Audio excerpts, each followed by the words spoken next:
오늘 본문이 시작하는 골로새서 2장 13절 바로 앞에 12절에 이런 말씀이 있습니다.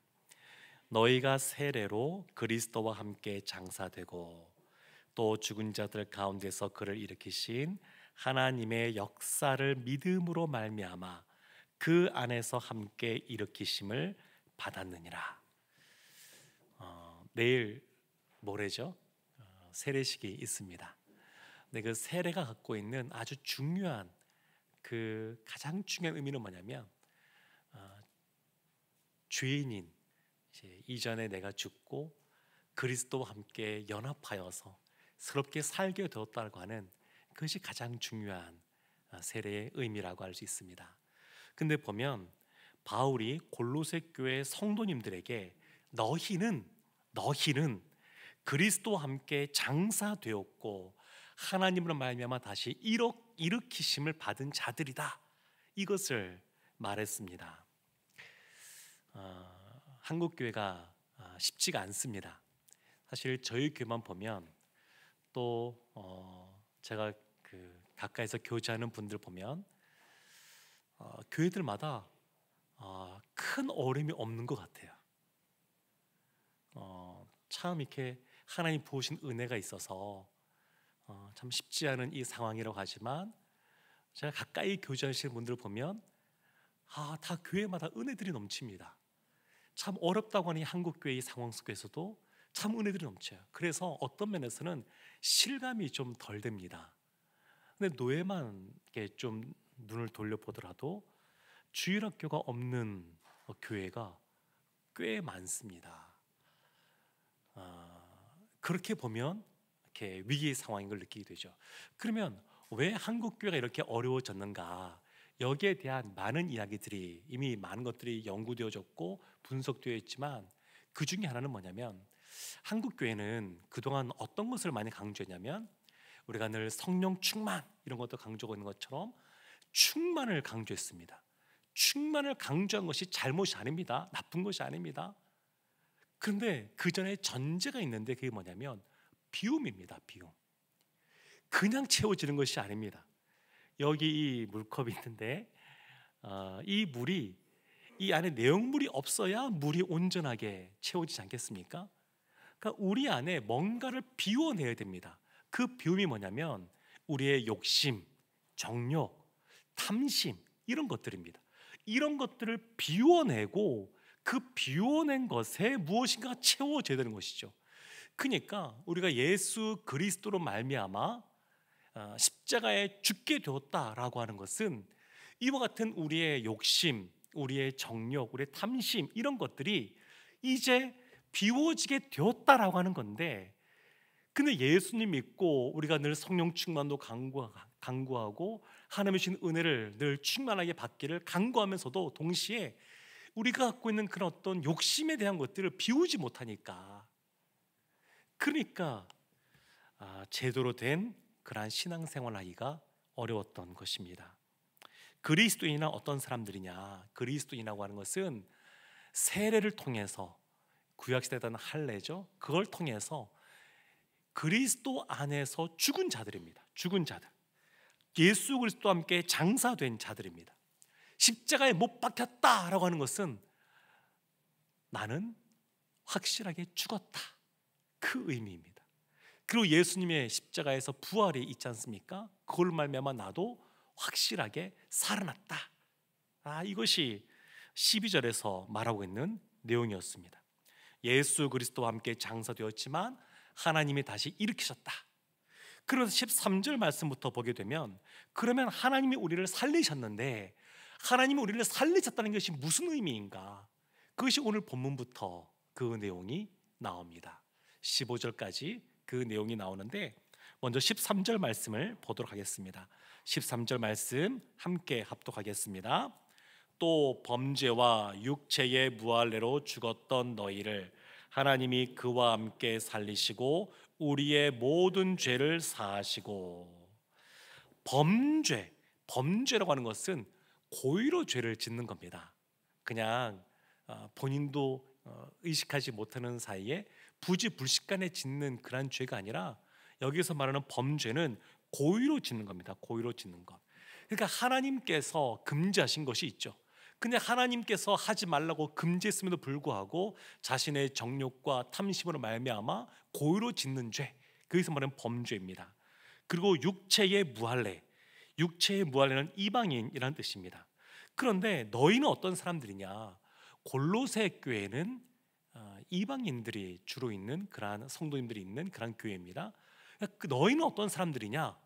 육체의 무할례, 그러니까 이방이라는 거죠. 이방인. 근데 너희는 범죄와 육체의 무할례로 죽었던 너희들이다. 죽었다. 죽었다라고 하는 것은 성경에서 죽음은 단절을 의미합니다. 단절. 우리 세상 살아갈 때 또 생명이 다하는 그 순간이 있죠. 그래서 저도 이제 장례 예식 치를 때 보게 되면, 아직 뭐 저희 부모님은 이렇게 살아 계시긴 합니다만, 많이 아프시긴 하시지만, 제가 많은 이 장례 예식 가서 이렇게 보면 언제 유가족들이 가장 많이 슬퍼하냐면 두 개의 그 예식을 치를 때 많이 그러더라고요. 하나는 마지막 입관할 때, 마지막 수의 다 입히고 관 덮을 때, 이제 더 이상 이 땅에서 그 얼굴을 보지 못할 때, 관 딱 덮을 때 많이 슬퍼하시고, 또 하나는 요즘에 화장을 많이 하니까 화로에 들어가서 물이 딱 닫힐 때, 그때 많이들 이렇게 슬퍼하시는 것들을 이렇게 보게 됩니다.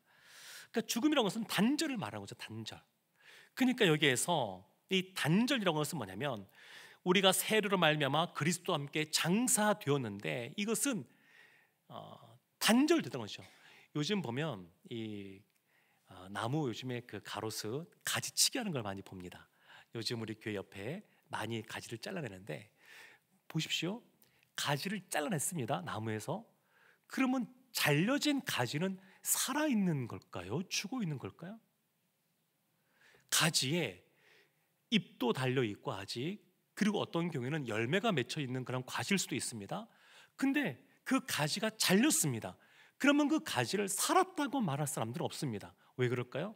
생명의 근원인 나무, 그 근원으로부터 단절되었기 때문에 그렇습니다. 살아있는 것처럼 보일지 몰라도 조금 지나면 그 잎이 금방 시들게 되고, 그리고 그 과일이 맺혔던 것도 금방 썩게 되는 것을 보게 됩니다. 그러니까 죽음이라는 것이 이런 것입니다. 범죄와 육체의 무할례로 죽었다라고 하는 것은 하나님과 단절되어졌고, 그리고 죽었다라고 하는 겁니다. 죽었다. 그런데 너희가 원래 이와 같이 고의로 짓는 죄, 범죄와 이방인으로서 죽었던 너희였지만, 13절 말씀 후반절에 봤던 것처럼 하나님이 그와 함께 살리시고, 예수 그리스도와 함께 우리를 살리셨고, 너희를 살리셨고, 우리의 모든 죄를 사하셨다. 그래서 살았다라는 것은 뭐냐면, 단절되었던 것이 회복되는 겁니다. 회복되는 것. 아담이 죄를 지음으로 하나님과 우리 사이에 담이 막혀버렸습니다. 담으로 막혀버렸습니다. 단절되어 버렸습니다. 그런데 예수 그리스도를 말미암아 다시 회복되었다는 겁니다. 회복되어라는 것. 그럼 하나님이 우리를 어떻게 살리셨는가? 우리의 모든 죄를 사하심으로, 우리의 모든 죄를 사하심으로 살았다는 겁니다.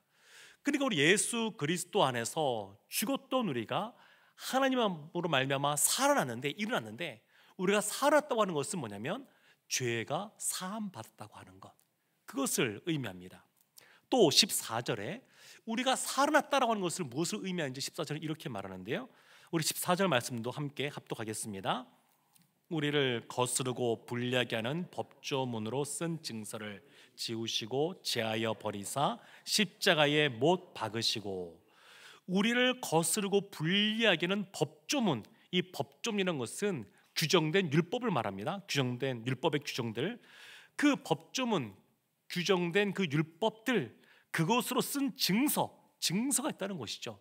그러니까 우리가 죄를 지은 것, 우리가 잘못한 것, 그것을 기록한 책이 있다는 겁니다.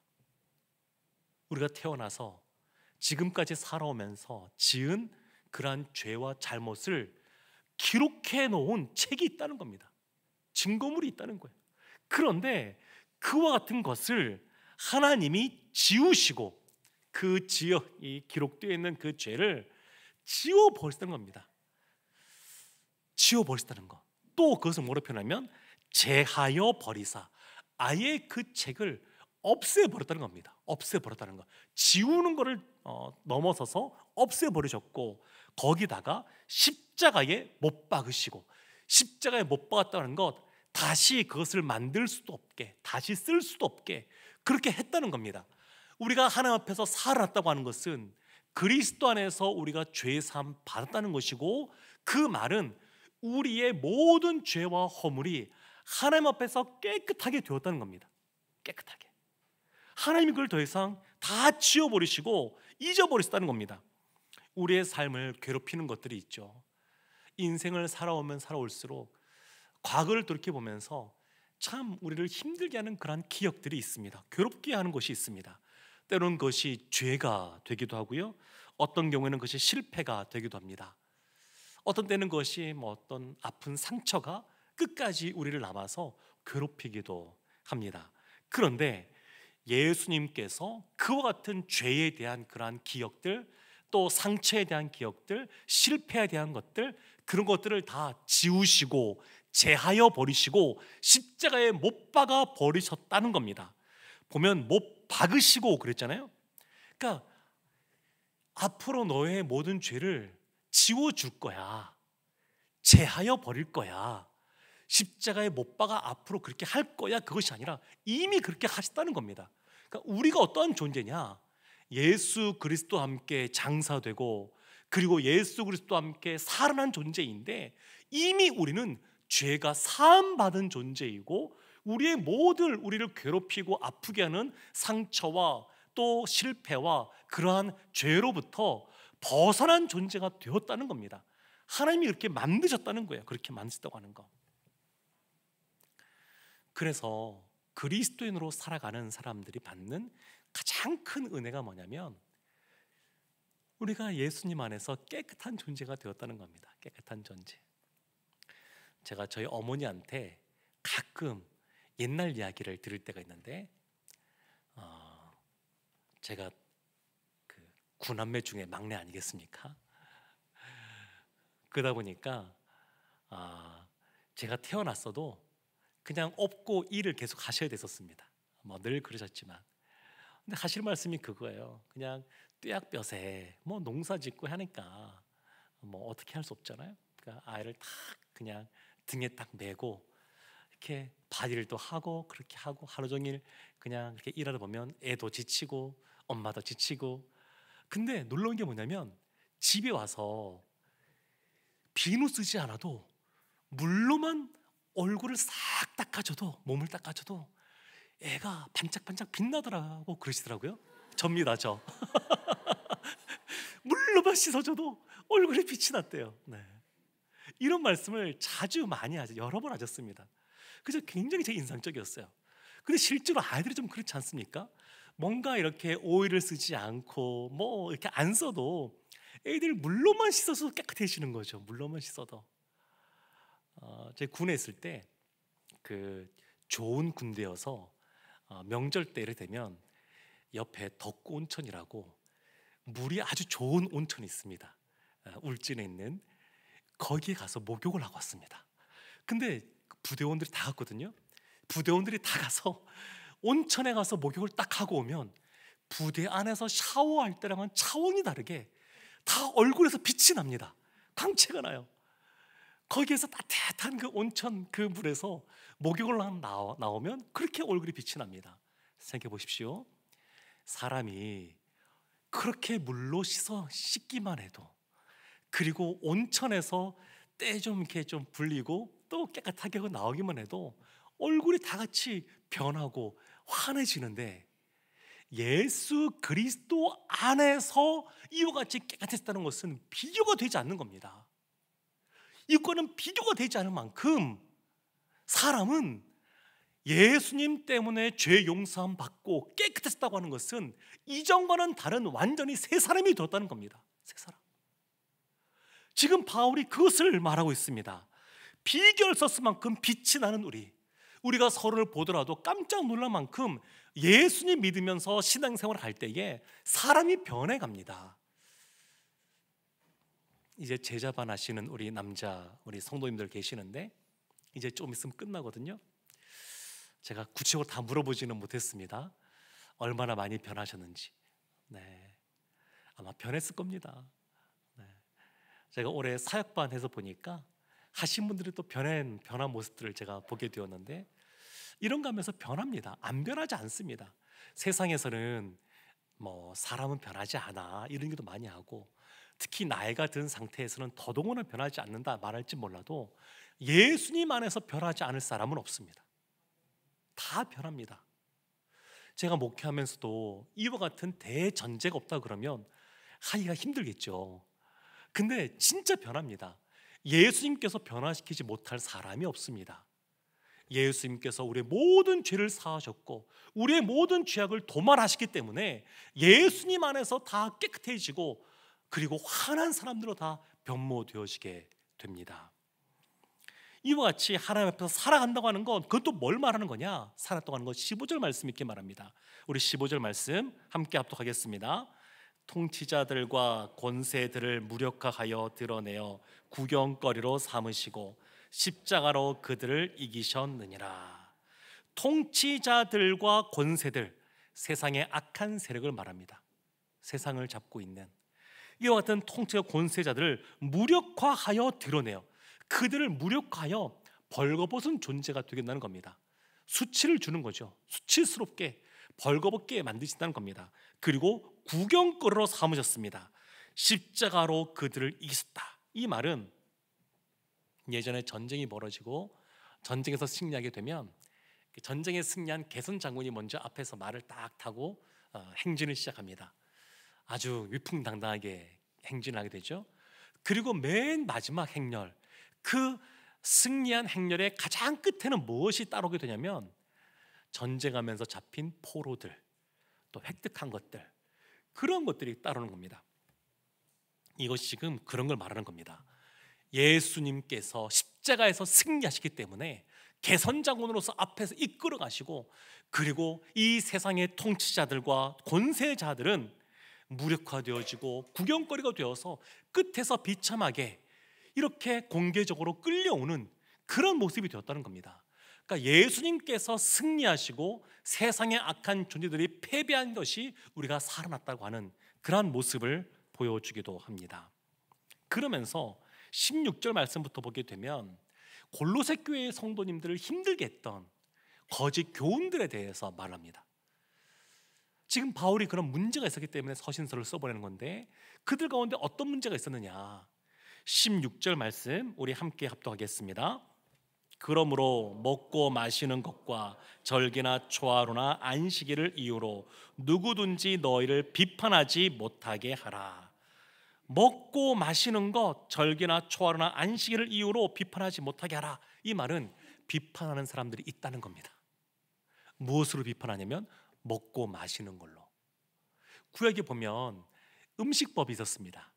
그래서 하나님께서 먹어도 된다라고 하는 정결하다고 하는 음식이 있었고, 이런 것들은 부정하니까 먹지 말라고 하는 음식들이 구약에 있었습니다. 그런데 골로새 교회 성도님들은 이방인 아니겠습니까?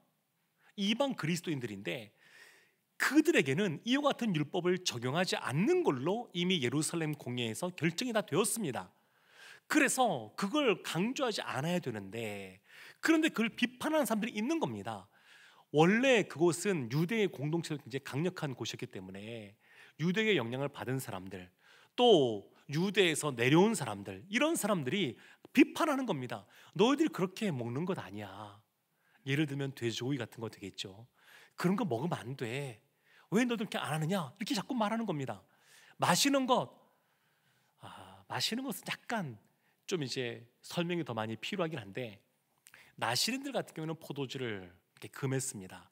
근데 일반적으로 그 당시에는 뭐 포도주 마시는 것이 음료수 같은 것이었으니까 문제가 되지 않았습니다. 그런데 이 마시는 것도 그들이 문제를 삼게 되고, 또 그것만이 아니라 절기나 초하루나 안식일, 이것을 비판했습니다. 너희들 왜 절기 지키지 않아? 우리 오늘날 유월절을 지키나요? 우리가 안 지키죠. 그러면 이들 입장에서는 우리를 비판한 겁니다. 너희들은 왜 유월절 안 지켜? 이렇게 말하는 것이죠. 그러니까 이 유대교의 영향을 받은 이 거짓 교사들이 계속해서 이런 것들로 그들을 공격하고 있습니다. 먹고 마시는 것과 절기와 초하루와 안식일, 이것을 왜 지키지 않냐고 그들이 말했던 것이고, 또 있습니다. 아주 중요한 내용이 18절에 나오는데, 우리 18절 말씀 함께 합독 하겠습니다. 아무도 꾸며낸 겸손과 천사 숭배를 이유로 너희를 정죄하지 못하게 하라. 그가 그 본 것에 의지하여 그 육신의 생각을 따라 헛되이 과장하고, 그들이 꾸며낸 겸손과 천사 숭배, 이런 것들로 정죄하지 못하게 하라.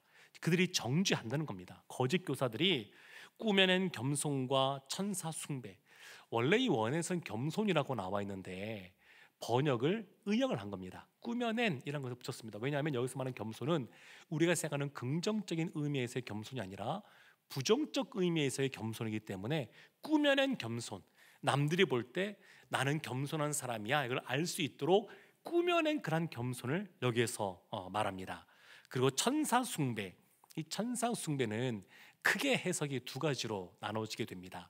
예전에는 이것을 어떻게 해석을 했냐면 천사라고 하는 단어 자체를 목적으로 해석했습니다. 목적으로 천사를 숭배하는 걸로, 목적어니까 천사를 숭배하는 걸로. 왜 이렇게 할까요? 스스로 너무 겸손해서 나 같은 존재가 어떻게 하나님께 나아갈까, 내가 어떻게 하나님을 높여드릴까, 나처럼 이렇게 부족한 존재가, 그래서 대신 천사를 높여드리고 천사를 숭배하는 겁니다. 하나님께 나아가는데 천사의 그런 힘을 빌려서 나아가게 가는 걸로 생각했던 것이죠. 이런 모습은 오늘날도 로마 가톨릭 가면 많이 볼 수 있습니다. 그래서 기도할 때에 또 그들의 영세명에 여러 가지 성인들의 이름들을 붙여놓지 않습니까? 그게 다 이 관련된 겁니다. 그러니까 스스로 나갈 수 없다는 거예요. 자신은 너무 겸손하니까. 그런데 이것은 여러 가지로 문제가 있습니다. 오늘날은 주로 어떻게 해석을 하냐면 이 천사가 원래는 소유격인데 이걸 주격 소유격으로 이렇게 해석을 하는 건데 이런 겁니다. 천사들이 예배하는 것에 참여하는 것, 그러한 숭배. 천사들이 하나님 앞에 나아가서 예배하는 모습이 요한계시록에 보면 많이 나와 있습니다.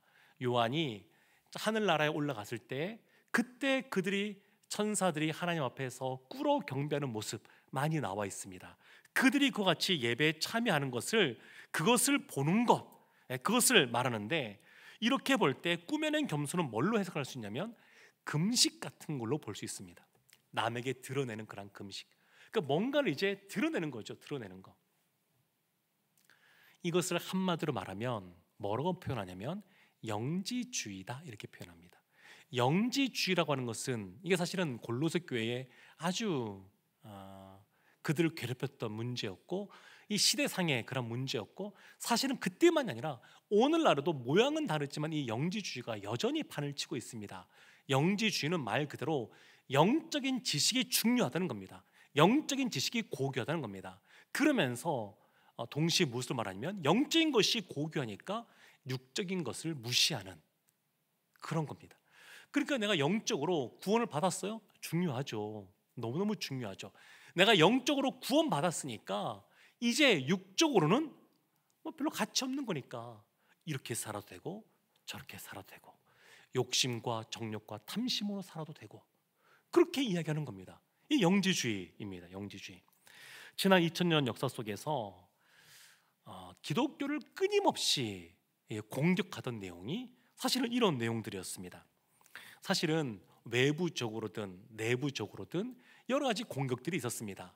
예루살렘 교회 그 공동체가 세워져 갈 때도 보게 되면 외부의 박해도 있었지만 내부적인 그런 거짓말의 문제도 있었고, 또 외부의 박해도 있었지만 또 내부적으로 구제에 대한 문제가 있었고, 이게 하여튼 외적이든 내적이든 여러 가지 문제들이 있었습니다. 그런데 이것은 사실은 보면 하나님의 말씀을 사실은 공격하는 겁니다. 하나님의 진리의 말씀을 왜곡하는 것이고 그 복음을 변질시키는 그런 사단의 계략이자 사단의 공격이라고 할 수 있습니다. 하나님의 공동체, 하나님의 은혜 가운데 건강하게 잘 성장해 가는 것을 사단이 그냥 가만히 보고만 있지 않고 거기에서 여러 가지 공격들을 해갑니다. 그런데 이 공격은 안타깝게도 예수님께 다시 재림하실 그날이 가까우면 가까울수록 더 심해질 것이라고 성경은 말하고 있습니다. 더군다나 계시록 말씀을 보게 되면 바른 교회에서, 참 교회에서, 참 공동체에서 신앙생활하던 무리들 중에서도 사단의 미혹을 받아서 이와 같이 떨어져 나갈 것에 대한 경고도 사실은 계시록에 나옵니다. 그런데 이와 같이 이 영지주의는, 그러니까 영적인 것은 구원받는 건 너무 중요하죠. 그렇지만 일상을 무시하는 이런 모습을 이렇게 보여주고 있는데, 이들이 보면 굉장히 영적인 것들을 강조합니다. 생각보다 이들의 말을 들어보잖아요. 영지주의적인 입장에서 쓴 책이나 그런 또 하시는 말씀들을 들어보면 굉장히 은혜가 되는 부분이 많습니다. 그리고 우리의 궁금한 것들을 굉장히 많이 알려줘요. 성경에 나와 있진 않지만 내가 가본 천국과 지옥 이런 얘기부터 한다 그러면 왠지 기가 죽죠. 한 번도 하나님의 음성을 들어본 적 없고, 그런 분들 입장에서는 왠지 그 말이 좀 더 관심이 가고 막 그렇게 합니다. 그래서 성경에 나와 있지 않지만 하여튼 영적인 세계를 풀어주면 사람들이 거기에 더 관심을 갖고 귀를 기울이는 경향들을 볼 수 있습니다. 그러니까 이들의 특징이 뭐냐면 영적인 것을 강조하면서 신비적인 것을 강조합니다. 그래서 환상, 예언, 방언 이런 영적인 지식들만 강조합니다. 이것이 성령의 은사 중에 없다는 것 아닙니다. 또 이것을 무시하자는 것도 아닙니다. 하나님께서 성령 안에서 우리한테 예언의 은사를 주시기도 하고 방언의 은사를 주시기도 하시고 신의 은사를 주기도 하시고 그렇게 하십니다. 그런데 이것이 말씀과 동떨어져게 되면 문제를 일으키게 됩니다. 이와 같이 영지주의 입장에서 신비주의 입장에 있는 분들을 보게 되면 성경 말씀을 많이 읽을까요? 안 읽을까요? 안 읽는 분도 있지만 열심히 읽는 분도 많습니다. 신천지 성경 많이 볼까요? 안 볼까요? 거기는 1년에 1독 이상 의무입니다. 의무. 거기에서 1독, 2독 매년마다 안 하면 그들이 얘기한 구원받는 숫자 14만 4천 명에서 떨어져 나가는 겁니다. 그러니까 의무적으로 다 읽어요. 열심히 읽습니다. 근데 문제는 뭐냐면 주관적으로 그것을 해석한다는 겁니다. 성경을 읽는다라고 하는 것은 하나님이 성경을 통하여 우리에게 무엇을 말씀하시는가 그것을 듣고 읽는 겁니다. 그게 성경을 읽는 겁니다. 그런데 이와 같이 영적인 것만 추구하는 사람들은 보면 그것이 중요한 게 아니라 내가 성경을 어떻게 해석하는가, 그리고 성경을 어떻게 삶에 적용하는가, 여기에만 초점을 둡니다. 그래서 문제가 생깁니다.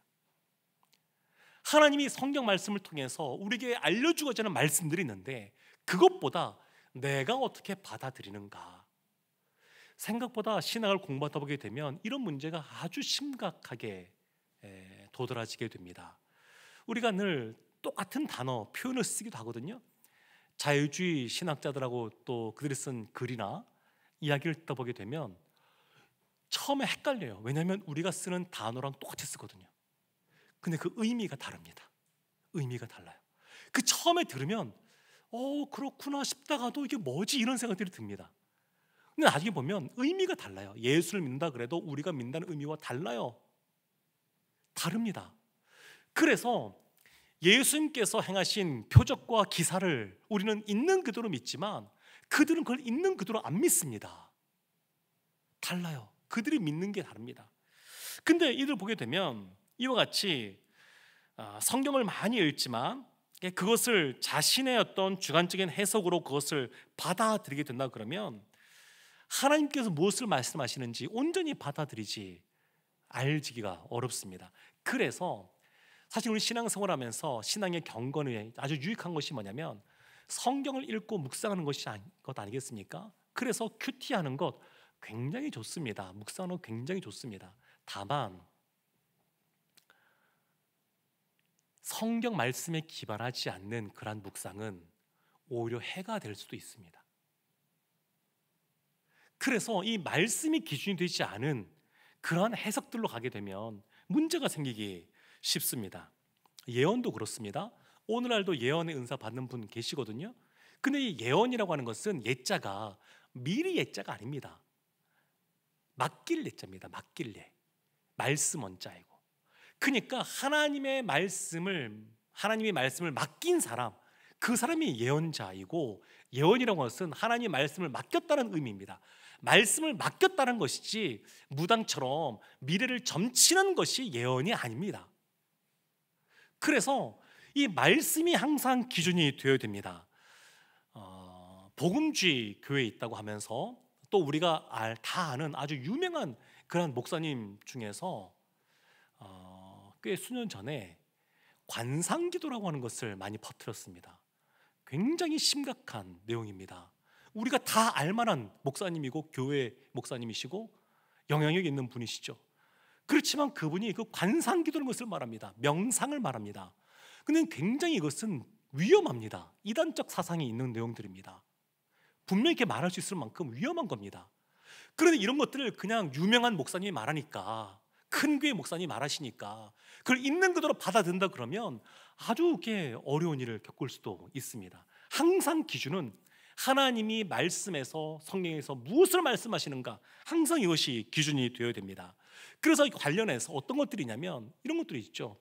스스로 이제 금욕하는 모습들이 있습니다. 절제하는 모습. 절제가 나쁜 건 아닙니다. 청교도라고 하는 그 분들이, 그 청교도주의자들이 아주 강조하고 잘하는 것이 뭐냐면 절제입니다. 절제가 나쁜 것이 아니에요. 좋은 것이에요. 근데 이 절제가 너무 지나쳐서 자기의 의를 드러내는 것으로 변질되어지게 되면 문제가 생기는 겁니다. 육체는 별로 중요하지 않으니까, 영적인 것만 중요하니까, 영지주의입니다. 그래서 오늘날도, 이때도 그랬지만 오늘날도 알게 모르게 이런저런 모습으로 우리 가운데 이와 같은 모습들이 있습니다. 꾸며낸 거짓과 천사 숭배, 이와 같이 그 이후로 너희를 정죄하지 못하게 하라. 그가 그 본 것에 의지하여 그 육신의 생각을 따라 헛되이 과장하고, 그래서 신비한 것들을 경험했다고 하는 사람들이 말하는 얘기를 들으면 왠지 주눅이 들기도 합니다. 다 그런 것 같기도 하고. 근데 거기에 그런가 보다, 너무 부정할 필요도 없고, 그러시군요, 그렇게 하고 마음은 성경 말씀 안에 뿌리를 두고 계셔야 됩니다. 말씀 가운데 뿌리를 두셔야 됩니다. 그래야 흔들림 없이 나아갈 수가 있습니다. 절제하고 금욕하는 것, 하나님 앞에 스스로 굶주린 삶을 살아가는 것, 그것이 꼭 나쁜 것이 아닙니다. 그렇지만 항상 말씀이 기준되지 않고 내가 내 삶의 주인이 되어서 내 시각으로 성경을 해석하고 내 마음대로 그것을 이해하려고 적용하려고 한다 그러면 이와 같은 문제들이 발생하게 됩니다.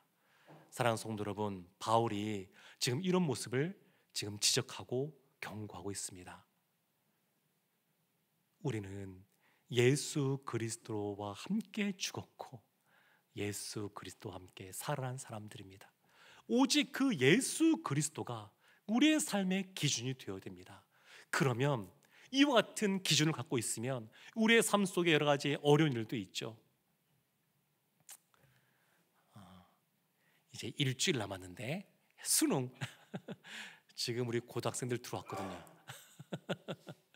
수능이 이제 일주일 남았는데 너무 고민할 필요 없습니다. 하나님 앞에 바른 하나님을 의지하고 바라보고 하나님의 뜻대로 살아가겠다고 하는 바른 태도를 갖고 있으면 그 인생 하나님께서 책임져 주십니다. 걱정할 필요가 없어요. 저희 자녀도 고3인데 제가 걱정할까요? 걱정이 안 돼요. 제가 걱정하지 않아요. 기도하기 때문에 그런 것도 있겠지만 하나님께서 저희 아들뿐만 아니라 우리 수험생들 다 하나님께서 진짜 아버지 되시고 하나님께서 그 인생 책임져 주시고 이끌어 가실 것이라고 하는 그런 믿음이 있기에 별로 걱정되지 않습니다. 시험 잘 못 보면 재수하면 되죠. 재수해서 잘 못 보면 삼수하면 되죠. 그럴 수 있죠.